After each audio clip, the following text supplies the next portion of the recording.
deixei aqui para a gente falar sobre conciliar trabalho e estudo, porque é difícil, né? Dividir tempo para uma coisa e para outra, independente, aliás, especialmente se o trabalho for daquele tipo que demanda muito raciocínio ou muito esforço físico, pode agravar ainda mais. Para a gente começar o papo aqui, eu botei aqui para a gente tentar, na medida do possível, falar sobre as dicas que podem ser aplicadas, estratégias para a gente organizar nesse objetivo de conciliar uma coisa ou outra. E nesse sentido, eu acho que a organização do tempo, ela é o alicerce de tudo ali. Se a gente partir do princípio que a pessoa não tem todo o tempo do dia livre, então o tempo, mais do que nunca, vai ser um fator ali muito escasso que ela vai ter que aplicar com muita sabedoria. Então, acho que essa divisão do tempo aí e tal seria a primeira coisa. O que dá para falar aí sobre divisão de tempo, como usar o tempo de uma forma mais inteligente para a gente poder aproveitar o máximo possível? Para mim, a primeira atitude, né, que a gente tem que ter é mapear todos os horários que a gente tem, todas as atividades da nossa semana, mapear cada minuto mesmo, assim, da forma mais detalhada possível. Aí, beleza, a gente mapeou nossos horários, a gente conseguiu identificar as tarefas que podem ser otimizadas, tarefas ou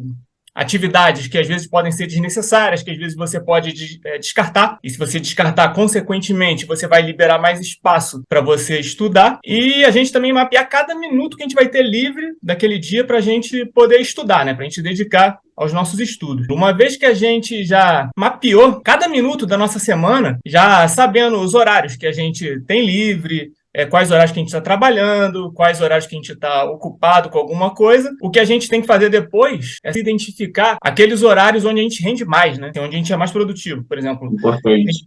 Isso, que assim, tem gente que rende mais pela manhã, tem gente que rende mais à tarde, tem gente que rende mais à noite. Você tem que identificar qual horário que você é mais produtivo para você depois aproveitar melhor esses horários. Depois que você organizou as suas atividades, incluindo trabalho, faculdade, lazer, tudo que tiver direito, você vai procurando ali cada minuto, cada tempo que você pode colocar, sei lá, mais 20 minutos, mais 30, mais 1 hora, 2 horas de estudo. Então, depois que você tiver feito tudo isso, a recomendação que eu faço é você montar um calendário de estudos a partir desse mapeamento que você fez. Você vai lá e vai colocar 8 horas da manhã, tomando café da manhã, 9 às 10, estou saindo para o trabalho, no caminho estou estudando alguma coisa, e você vai identificar cada tempo ali do seu dia e vai organizar num calendário de estudos para você saber quais são as suas tarefas ali do dia e conseguir se organizar. Uma vez que você já organizou o seu tempo e fez seu calendário, tenta botar no seu calendário as matérias que você tem, às vezes, mais dificuldade de estudar ou atividades de estudo que talvez sejam mais importantes nesses horários onde você rende mais, onde você identificou que você é mais produtivo. Então, assim, caso você seja mais produtivo de manhã, por exemplo, uma dica até que eu dou é você, às vezes, tentar dormir mais cedo para às vezes acordar 1, 2 horas antes do que você acordaria, para tentar já aproveitar aquela primeira hora ou 2 horas ali da manhã iniciais para você estudar. Dessa forma,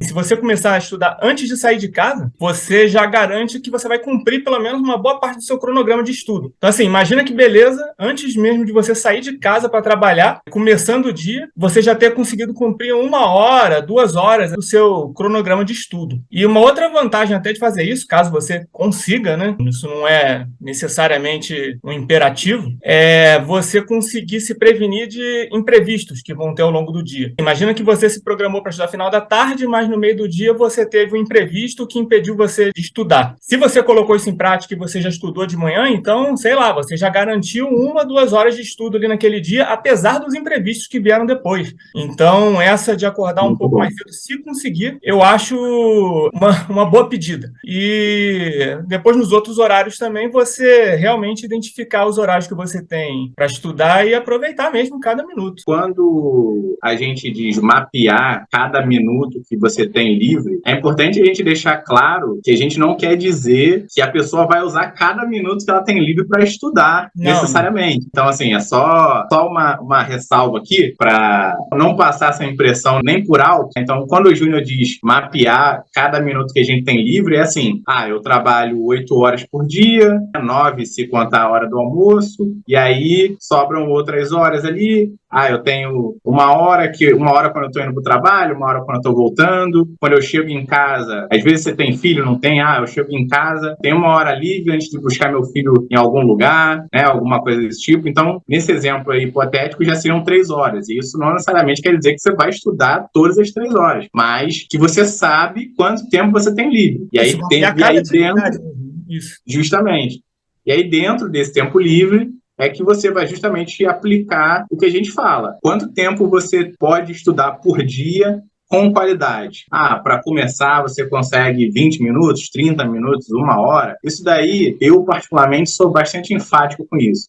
Quem falar para você, olha, tem que ser X, tem que ser 10, tem que ser 6, tem que ser 5, tem que ser 4,5, tem que ser 12, tem que ser 22 horas no dia, vai estar mentindo para você. Vai estar tentando engessar uma coisa que é altamente dinâmica, que é a vida das pessoas e a realidade das pessoas. Só você sabe a sua realidade e, como consequência, só você vai saber quanto que você consegue encaixar ali. Agora, em contrapartida, só você vai saber se você está mentindo para você ou não. Se você sabe que, poxa, eu acho que eu consigo estudar 40 minutos, mas está separando 20 por garantia, no fundo, você pode, porventura, conseguir enganar todo mundo, mas lá no fundo você mesmo vai saber que dava para ser um pouquinho mais.